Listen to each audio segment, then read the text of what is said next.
Good morning children. आज हम biology के चैप्टर 6 जैव प्रक्रम के बारे में अध्ययन करेंगे। उससे पहले हम जानेंगे कि सजीव और निर्जीव में क्या अंतर होता है। सजीव जिसमें प्राण होता है, हम सभी पिछले कक्षाओं में पढ़ चुके हैं क्लासेस में। सजीव जिसमें प्राण होता है, निर्जीव जिसमें प्राण नहीं होता है, जो चल फिर नहीं सकते हैं, जो मर नहीं सकता है, और सजीव एक ना एक दिन मर सकते हैं।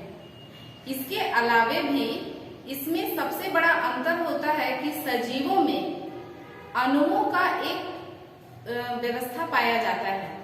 हम सभी जानते हैं कि सजीवों का शरीर कोशिकाओं का बना होता है और कोशिकाओं के जीव द्रव्य में विभिन्न प्रकार के अणु पाए जाते हैं, जैसे कि न्यूक्लियर प्रोटीन्स। और न्यूक्लियर प्रोटीन्स की एक व्यवस्था होती है, उनका एक अणुओं का संयोजन होता है, एक बनावट होता है, जिसके चलते सभी जीवन का मूल आधार जीव द्रव्य होता है, जिसके चलते सजीव और निर्जीव एक दूसरे से उनमें अंतर होता है। और अणुओं के इसी गति को आणविक गति कहा जाता है।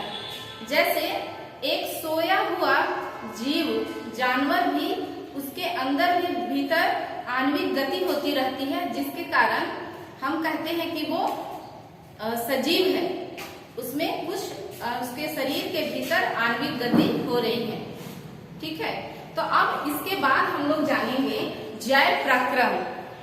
जैव प्रक्रम वे जीवों के शरीर में होने वाली वे सारी क्रियाएं जो जीवन के लिए जरूरी होते हैं, जैव प्रक्रम कहलाते हैं।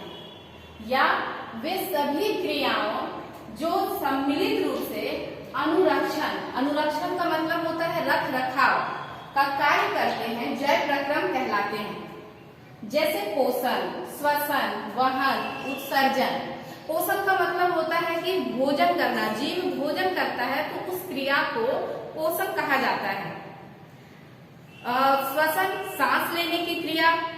वहन हो गया सजीवों के शरीर के अंदर पदार्थ, जैसे रक्त एक जगह से दूसरे जगह घूमते रहते हैं तो वो उसको वहन कहते हैं।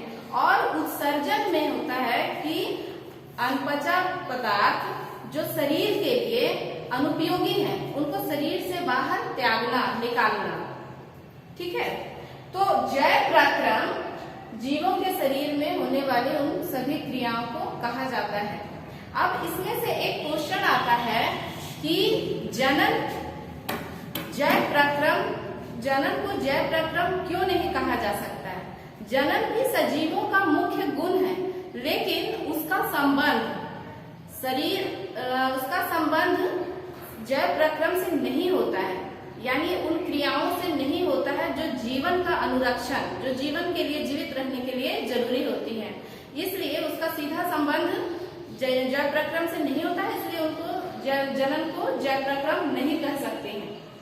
अब हम जानेंगे जैव प्रक्रम के भीतर वे सभी क्रियाएं हैं। सबसे पहले है पोषण। तो 1 by 1 हम पोषण, श्वसन, वहन, उत्सर्जन। तो सबसे पहले हम पोषण के बारे में जानेंगे, है ना। तो पोषण का मैं परिभाषा लिखती हूँ।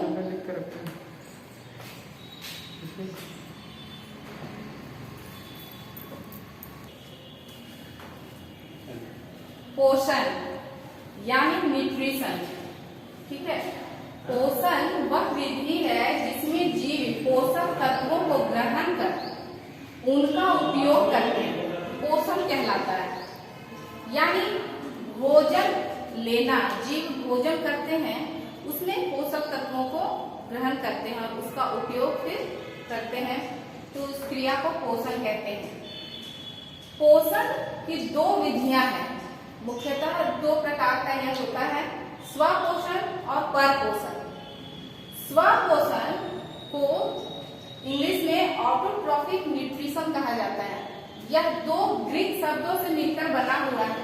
ऑटो जिसका मतलब होता है स्वयं, सेल्फ, और ट्रॉक्स का मतलब होता है न्यूट्रिशन यानी पोषण। और पर पोषण को हम विषम पोषण भी कह सकते हैं। पर पोषण को विषम पोषण भी कहा जाता है।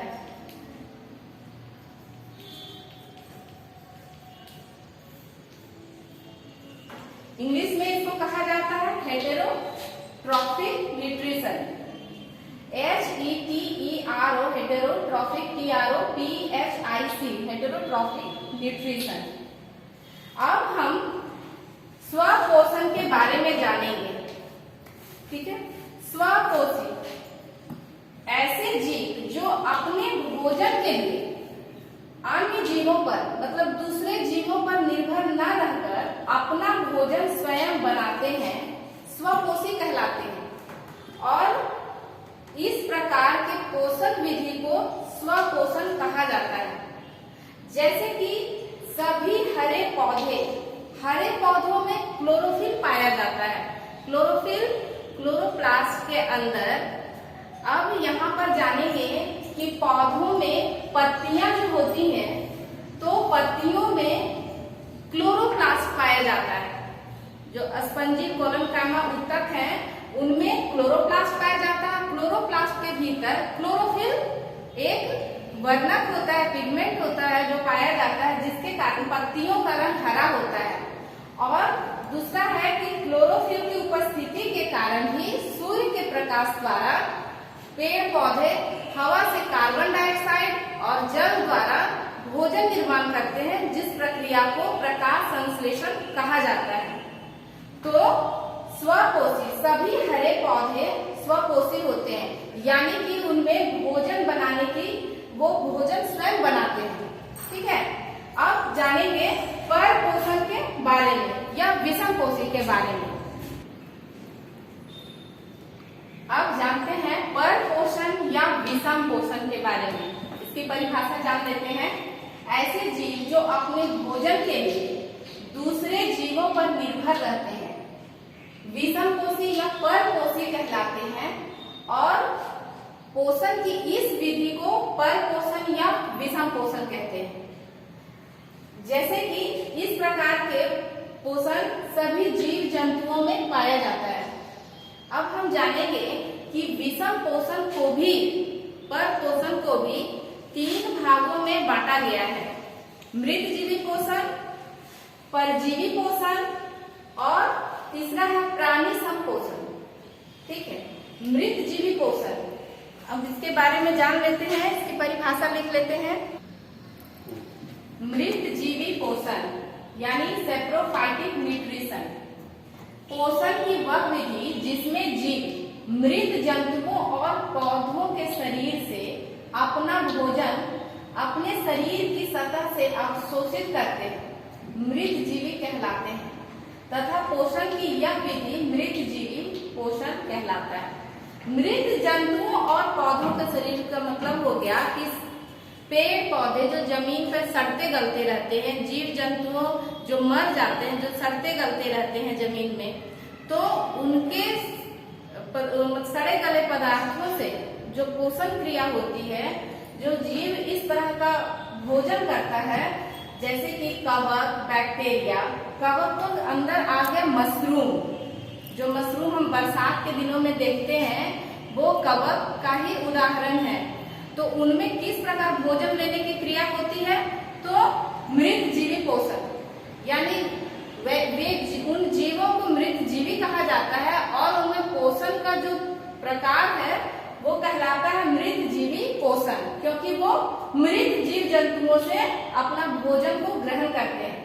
ठीक है, उदाहरण में कवक, बैक्टीरिया, कुछ प्रोटोजोआ भी होते हैं जो मृत जीवी पोषण द्वारा भोजन ग्रहण करते हैं।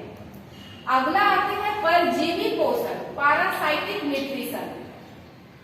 पोषण की वह विधि जिसमें जीव दूसरे जीवों के शरीर के बाहर या अंदर रहकर भोजन प्राप्त करता है, परजीवी पोषण कहलाता है। जैसे अमरबेल, गोल कृमि, मलेरिया परजीवी और जूं जो बालों में रहता है ना, जूं कह सकते हैं। परजीवी में क्या होता है कि एक जीव किसी दूसरे जीव के शरीर के भीतर या बाहर रहता है। जैसे कि बालों में जूं हो जाता है, तो जूं को भोजन क्या चाहिए, वो तो रक्त लेता है, रक्त के द्वारा जीवित रहता है, तो वो शरीर के बाहर रहता है।